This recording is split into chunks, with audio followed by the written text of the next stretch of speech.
দেশ জাতির মুক্তির জন্য সকলকে কোরআনের দিকে ফিরে আসতে হবে, রাসূল সাল্লাল্লাহু আলাইহি সাল্লাম আদর্শের দিকে ফিরে আসতে হবে।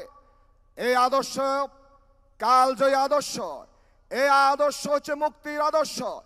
এই আদর্শ কখনো কোনো মানুষ বিমুখ হবে না, সকল মানুষের কল্যাণ এই আদর্শে নিহিত। আসসালামু আলাইকুম ওয়া রাহমাতুল্লাহি ওয়া বারাকাতুহু। সম্মানিত ভাইরা, আমরা এখানে যারা উপস্থিত, আমাদের পরিচয় দাঈল আল্লাহ, আমাদের পরিচয় আমরা ইসলামী আন্দোলনের কর্মী। আল্লাহ রাব্বুল আলামিনকে সন্তুষ্ট করার জন্য, আল্লাহর ভালোবাসা পাওয়ার জন্য, দুনিয়ার শান্তি আখিরাতে মুক্তির দিশা পাওয়ার জন্য আমরা এই কালেমার পতাকার তলে ঐক্যবদ্ধ হয়েছি। সংগ্রামী উপস্থিতি, আল্লাহ রাব্বুল আলামিনের এই দিনই আন্দোলনের নিয়ামতের সন্ধান আমরা যারা পেয়েছি, আল্লাহর সন্তুষ্টি যদি পেতে হয় তাহলে আল্লাহ রাব্বুল আলামিন যে নির্দেশ দিয়েছেন সেই নির্দেশ পালন করার মধ্যেই দুনিয়ার শান্তি এবং আখিরাতে মুক্তি এবং আল্লাহর সন্তুষ্টি।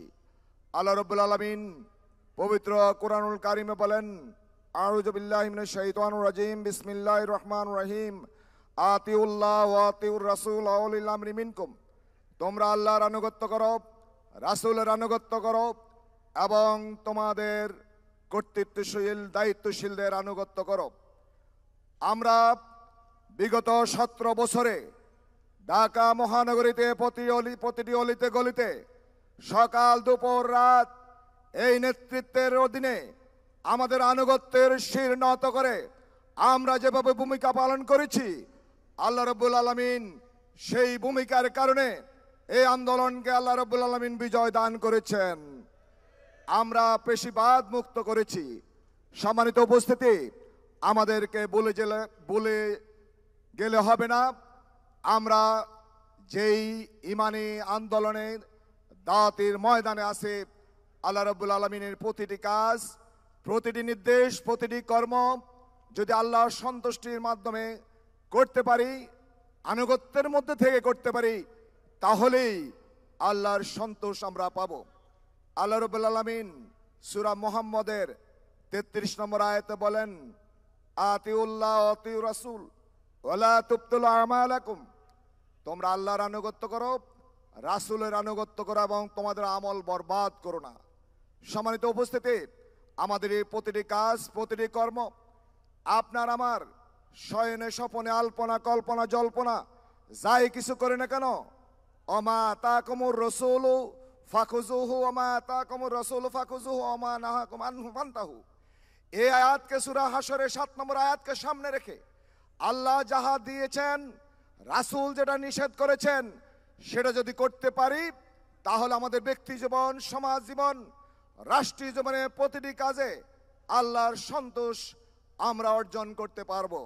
সংগ্রামী উপস্থিতি, সংক্ষেপে শেষ করব।